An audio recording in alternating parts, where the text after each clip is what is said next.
Dans cette vidéo, nous allons voir comment utiliser l'outil de correction de l'objectif pour redresser les perspectives. On voit que cette photo a été prise à New York au 16 mm. On a différents problèmes qui se présentent. C'est que notre horizon ici n'est pas droit. On voit que les lignes verticales sont quand même très de biais. C'est l'effet de déformant du 16 mm. Donc on va utiliser ce panneau correction de l'objectif pour le faire. Première chose, on va s'attaquer à l'horizontalité. Donc là, on a l'outil rotation. Vous voyez, dès que je positionne mon pointeur dessus, j'ai une grille qui s'affiche à peu près partout pour m'aider à travailler dans ce domaine. Donc je peux comme ça travailler sur la rotation. Je peux regarder ici ma ligne d'horizon de façon à avoir quelque chose d'assez droit. Bon, ça, c'est la première solution. Bon, c'est pas toujours très facile, surtout au début. Quand on a l'habitude, ça reste rapide, mais quand on n'a pas vraiment l'habitude. Donc je vais cliquer simplement revenir à l'importation normale et on va utiliser à ce moment-là l'outil de recadrage. Alors dans l'outil de recadrage, vous avez ici un outil qui s'appelle Angle. Si je clique sur cet outil Angle, et je peux à partir de là aller chercher deux points de la ligne d'horizon, je clique sur le premier, je maintiens la souris enfoncée, et je clique sur le deuxième point de l'horizon, voilà, et là j'ai un horizon qui est bien redressé par rapport à la main, peut-être pas encore tout à fait correct, et donc là je peux encore simplement légèrement corriger, voilà, c'est ça un peu trop. Bon, j'aurais pu me mettre par exemple sur les portes là, donc je vais recommencer, donc simplement je vais revenir à...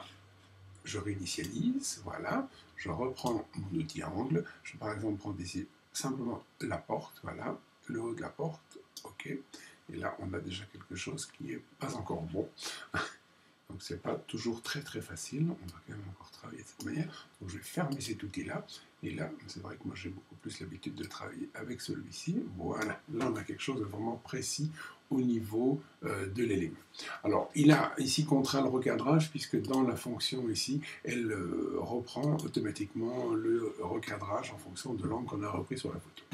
Deuxième chose, on va redresser la verticalité de ces lignes.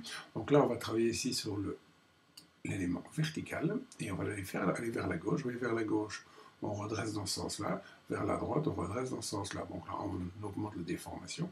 Ce qui nous intéresse ici, c'est de le tourner vers la gauche, jusqu'à ce que... Alors un bon repère, c'est par exemple ces poteaux-là, on va essayer de les mettre à peu près droit, pas trop droit, parce que sinon ça fait un peu manque de naturel, mais voilà, ici on a quelque chose qui, si on regarde ici les poteaux dans le fond, ils sont assez droits par rapport à la ligne verticale de repère que j'ai à ce niveau-là.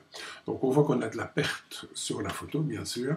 Donc cette perte, on peut soit utiliser l'outil recadrage pour recadrer la photo, soit ici simplement cocher contrainte au recadrage, et automatiquement il fait le recadrage pour vous. Après vous pourrez toujours la retravailler légèrement par rapport, bon là je vais enlever le demi-bonhomme qui se trouve là, donc je vais simplement reprendre mon outil recadrage, et à partir de là, simplement retravailler très légèrement mon recadrage par rapport à cela. Donc voilà un exemple d'utilisation de cette fonction.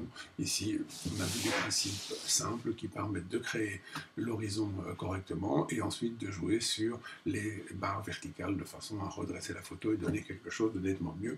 Si je regarde ma photo avant, après, on voit qu'il y a quand même une nette différence entre les deux. On a quelque chose de quand même beaucoup plus droit dans le résultat final. Voilà donc pour cette première vidéo.